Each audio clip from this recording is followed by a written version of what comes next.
Ladies and gentlemen, good evening.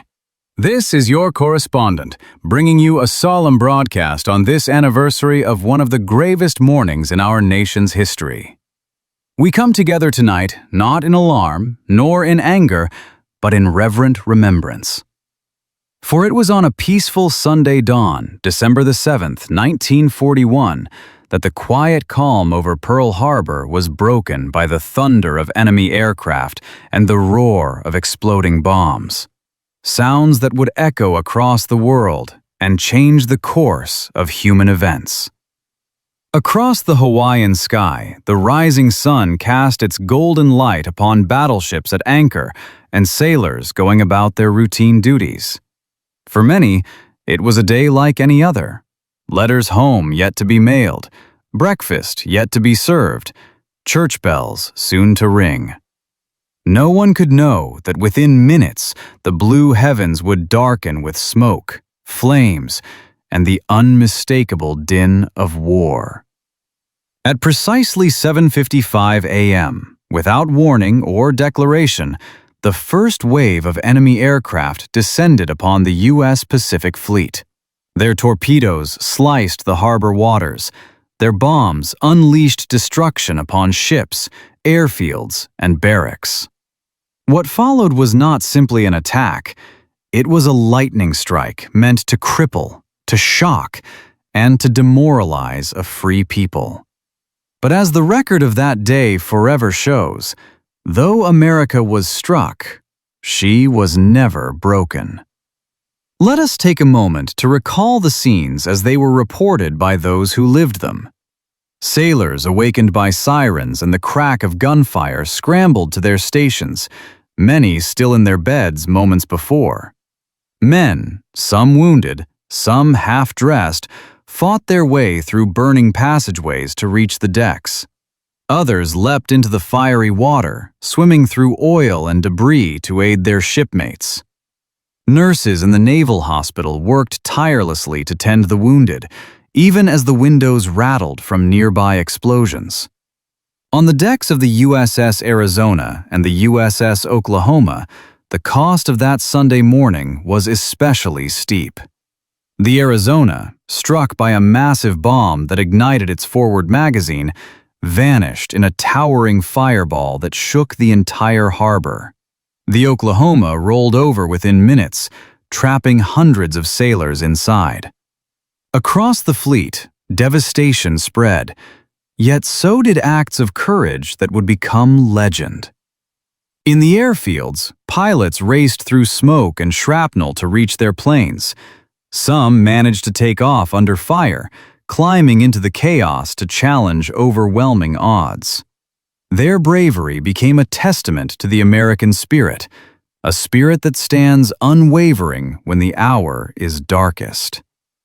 By the time the guns fell silent, more than 2,400 American lives had been lost. Sons, fathers, brothers, friends. Many were scarcely old enough to vote.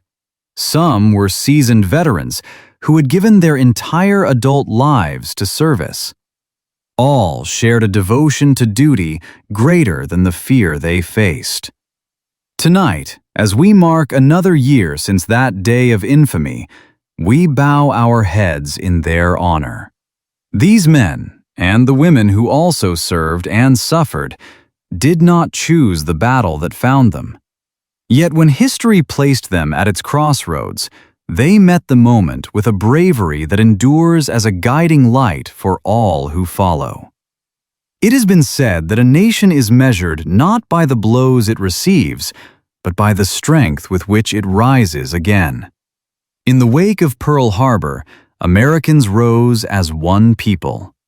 From factories humming through the night to farms providing the lifeblood of a world at war, from shipyards that turned out vessels faster than enemy spies could count them, to families who sacrificed for the cause of freedom.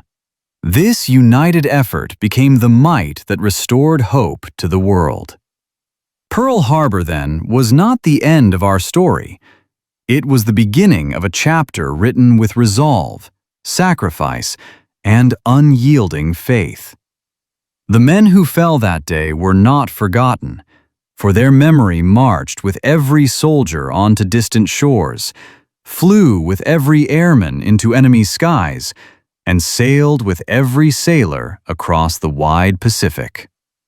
Tonight, as this anniversary brings its solemn reflection, we recognize that the passage of years does not dim the courage displayed in those early morning hours. Time has softened many wounds, but it has not erased the sound of the alarm, nor the images of smoke curling heavenward from ships that once stood proud and mighty. And it has not dimmed the sorrow carried by families who never again saw the smiling faces of their loved ones. Yet even in sorrow, we find purpose. For remembrance is not merely looking backward, it is holding forward the lessons learned at such a terrible price. Pearl Harbor teaches us vigilance, unity, and the enduring truth that freedom is neither free nor fragile. It is safeguarded by the steadfast hearts of those willing to defend it. On this anniversary, may we speak their names with reverence, honor their deeds with gratitude, and carry their legacy with resolve. Let us remember the sailor who sounded the alarm that saved his shipmates, the Marine who held his post despite the inferno around him, the nurse who tended the wounded without rest, the chaplain who prayed over the fallen even as danger still loomed. These are the Americans who shaped the destiny of a nation. Their courage stands as a beacon not only to us, but to all generations yet to come. Ladies and gentlemen, as we close this commemorative broadcast, let us raise our hearts in reflection. Let us honor the memory of the heroes of Pearl Harbor, not only in words, but in the way we live as a grateful and united people. And let us remember that the peace we cherish today was purchased dearly by those who faced the fire without hesitation. This is your correspondent, signing off with a final salute to the brave souls who stood their ground on that fateful morning. May their sacrifice be forever remembered, and may our nation never forget the cost of freedom. Good night, and God bless America.